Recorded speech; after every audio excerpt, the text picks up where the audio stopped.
Hey guys, and welcome back. In today's video, I'm going to be trying to record it on my phone since I'm out of town. If the quality is alright, I'm going to try to continue to record some of these on my phone over the coming days before I'm able to get back home to my desktop. So in this video, going to be touching on 4 matchups in college basketball and who I think are the better bets against the spread. And this is going to be for February 22nd, 2017. As always, if you're interested in getting our daily free play over at our main website, you can check out stumpthespread.com. And I will link Stump the Spread in the video description if you want to head over there using those means. And also the 4 games I'm going to be touching on in today's video, I will throw those down in the video description as well if you're interested in what matchups I'm going to be talking about.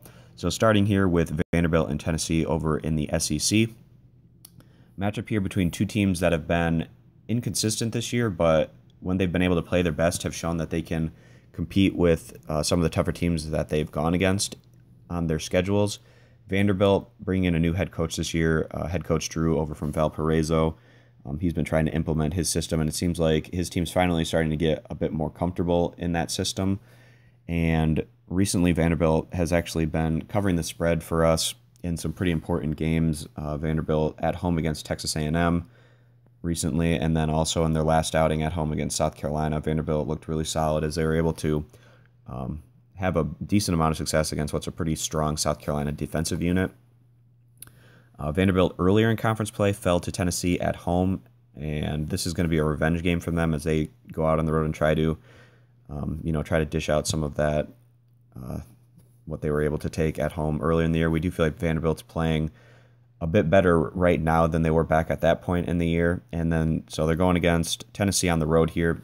Tennessee under head coach Rick Barnes hasn't had a ton of success, but it feels like they are getting in the right kind of recruits. This is a very athletic team and has shown a high ceiling when they're able to play up to that. When Tennessee has faced adversity, they don't always necessarily handle it as well as you'd like to see, but that will come with maturity and experience. Tennessee, on their home court, haven't necessarily been all that much better than compared to some of the results we've seen from them on the road. Tennessee has some defeats on their home court, and we do expect this one to be a fairly competitive matchup between 2 teams that have had similar seasons this year. Vanderbilt, like we said, have been coming through against the spread for us recently, and we like the confidence that we're seeing out of Vanderbilt as of late. We do feel like the Commodores can keep things close here, and in this rivalry game, we feel like Vanderbilt getting the points in this one is going to be the better value bet against the spread. Moving down here to a matchup in the MVC, we have Northern Iowa against Indiana State. We finally got the courage to side with Indiana State again, and they burned us as Indiana State went on to lose on their home court to Southern Illinois. Not a great result there for Indiana State. Indiana State's been a really frustrating squad this year because back during the non-conference, they looked very strong and were able to pick up some really nice results back during the non-conference, but that just hasn't carried over into MVC play. And Brenton Scott, he was really controlling action and being a dominant figure on the court there back during the first half of the regular season, but that just hasn't been the case as much in MVC play for whatever reason. Indiana State also has shown that they're liable to get beaten on their home court, haven't been able to utilize their home court advantage as much as you'd expect from the Sycamores. Going against a Northern Iowa squad today that's won 9 of their last 11 games, even though Northern Iowa was throttled in their last outing on the road against Wichita State. This is still a Northern Iowa squad that's been consistently coming through against the mid and lower tier teams in the MVC over the past month and a half or so. They're 9-2 in their last 11 games, and those only 2 losses coming against Illinois State and Wichita State, who currently stand atop the MVC. Northern Iowa still pushing for that 3 seed for the MVC tournament. Definitely going to be trying to bring that effort here on the road. Both of these squads don't mind playing in a defensive matchup, and that should cause this to be a lower scoring game. Wouldn't be surprised to see this one in that 50 to 60 point range for each squad. And we are going to go ahead and go with Northern Iowa today on the road to come through against the spread, going against an Indiana State squad that just hasn't been able to find their groove at all throughout MVC play, and coming up short again in their last outing. We're not having a ton of confidence right now in Indiana State, so we're going to side with Northern Iowa to go on to cover the spread in this one. Moving on down here to the Big 12, we have Texas Christian versus Kansas. Kansas picking up some really nice wins recently. In their last outing, they were able to come through on the road against Baylor. And Kansas obviously has shown that they can beat other top teams in the nation. But from what we've seen from this Kansas squad this year, they haven't necessarily been all that consistently dominant against teams that they're favored by double figures against. Whether that's an effort issue or a focus issue, we're not exactly sure. Even though Kansas does bring that top-level effort that you'd expect from them against top-level competition, like, also in their win on the road against Kentucky in that Big 12 SEC matchup. We just haven't been getting that same type of effort out of them when they've been going against some of the mid- and lower-tier teams in the Big 12.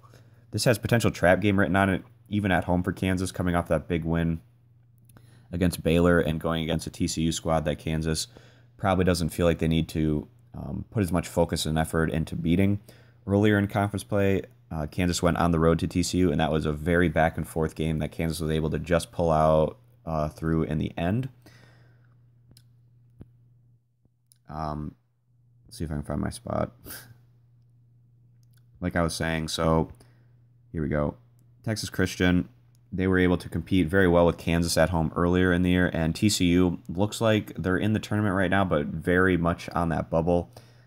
Putting together a really strong showing here on the road is very important to TCU. We do expect a really solid result out of the Horned Frogs, a really solid effort, and as a result, we feel like TCU getting this generous amount of points is going to be the better value bet against the spread. And just one more game I want to touch on in today's video. It's going to be between Xavier and Seton Hall over in the Big East. We haven't been super high on this Xavier squad this year, especially with Edmund Sumner out. He's their offensive ball distributor, and without him on the court, Xavier hasn't been quite as consistent with their results. And also, Trayvon Blewett's status has been day-to-day as of late, whether he's been able to go or not. Xavier going on the road here against Seton Hall. The Seton Hall Pirates, not that long ago, went on the road to Xavier and really competed quite well in a game that was very competitive and back and forth. Seton Hall really in need of a win as they sit on the NCAA tournament bubble. This is a veteran group that, if they make the NCAA tournament, could potentially make a run, but what's really standing in the way for Seton Hall is their inconsistencies on the offensive end, as well as their inability to knock down free throws. That can always be a problem, but here, going against kind of a banged-up Xavier squad, and behind their home court advantage, we do like the Seton Hall Pirates to go on to win and cover this manageable spread. So those are the 4 games I wanted to touch on in today's video. Again, if you're interested in getting our daily free pick over at our main website, you can head on over to stumpthespread.com, and I will link that in the video description. And if you want more of this pick video content in the future, you can click that subscribe button. So thanks, guys, for watching today. I hope the quality of this video turned out to be okay recording it on my phone, and I will see you in the next video. Bye.